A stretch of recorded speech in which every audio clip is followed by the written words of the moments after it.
Sometimes the world feels boring. We've visited every distant island, conquered the Arctic, and explored the darkest jungles. But there is still one spot to visit. It's a damp and hazardous desert populated by unknown monsters that live in complete darkness. The deep sea. Let's dive in. The vastness of the Earth's oceans belies the fact that they house less than 2% of the planet's biomass. Of that modest number, approximately 90% is concentrated within the first 200 meters of the surface. This is where we start our journey. Here, light may still enter the water, allowing photosynthesis to occur. The ocean's ecosystem relies on phytoplankton, which are trillions of single-celled algae and bacteria. They are consumed by larger plankton, which in turn consume other species. At this level, the seafloor resembles the Amazon rainforest, with coral reefs, algae, and sea plants that support a diverse range of aquatic creatures. So far, we've concentrated on this pleasant environment where we fish, swim, pollute, and conduct science. So let's go deeper. As we progress from familiar coastal waters to deeper, more isolated waters, we reach the edge of the continental shelf and encounter the long decline to the deep sea, known as the continental slope. As water levels rise, light decreases, resulting in a lack of plants and a steep continental slope resembling the moon's surface. Looking out, we see what appears to be unending open water. Let's leave the hill behind and reach the twilight zone, sometimes known as the portal to the deep water. As we go deeper, the water pressure increases to dangerous levels. The deepest scuba dive ever recorded was 332 meters. At that depth, the pressure is comparable to having 200 automobiles stacked on top of you. However, we have barely completed 3% of our voyage. Many fish and animals spend at least half of their lives in this seemingly desolate environment. During the day, the huge black waters provide a safe haven for rest and recovery, keeping predators at bay. At night, they can go more comfortably into shallower areas to forage on the food-rich surface waters. Light becomes a potent instrument in this liminal space between twilight and darkness. Over 90% of the animals in this deep environment employ bioluminescence compounds to generate light. They utilize camouflage against low light, communicate signals to possible mates, and confound and terrify intruders. Alternatively, they employ lights to hunt. Teamwork is another useful strategy for surviving in the dark. At approximately 700 meters, we come across a Siphonophores colony. They can be up to 50 meters long, but only as wide as a broomstick. A colony attracts prey by emitting a lovely, brilliant blue or red light and deploying a curtain of tentacles packed with deadly needles that kill anything that gets too close. However, most animals that live down here must rely on an unexpected resource: marine snow, white, flaky substance that constantly sinks from the ocean's surface to its bottom. It includes dead plant or animal bits, feces, shells, sand, and dust.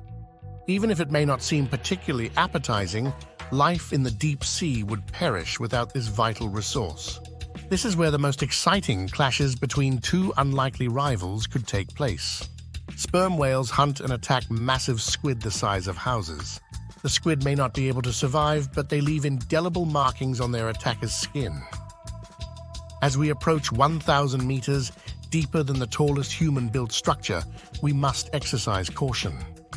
This is the Midnight Zone, an area of complete darkness, a hardly explored damp wilderness made up of nothing but unending black open ocean. At these depths, swimming is more difficult than walking in space.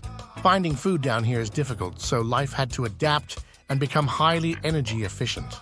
The 30-centimeter-long vampire squid, with its long and delicate grabbing arms, lies motionless in the sea.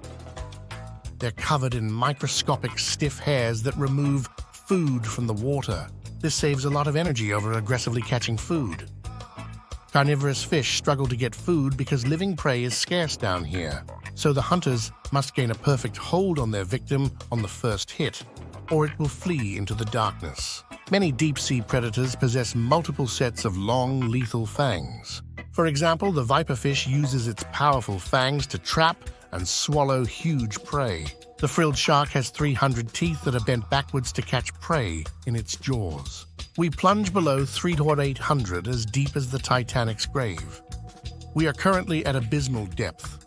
Here life moves slowly. Preserving every last bit of energy is critical for survival. Everything down here hovers in place or swims slowly and elegantly. The creatures in this zone only move quickly when they need to avoid danger. The Dumbo octopod paddles with ear-like fins, whereas the grenadiers fish with sluggish, eel-like tail beats. At 4,000 meters, we finally reach the abyssal plain. Animals such as sea cucumbers, shrimp, sea urchins, and sea worms consume the gray mud and marine snow that covers the rocks. Small, black mineral deposits can be found on the seafloor in certain areas.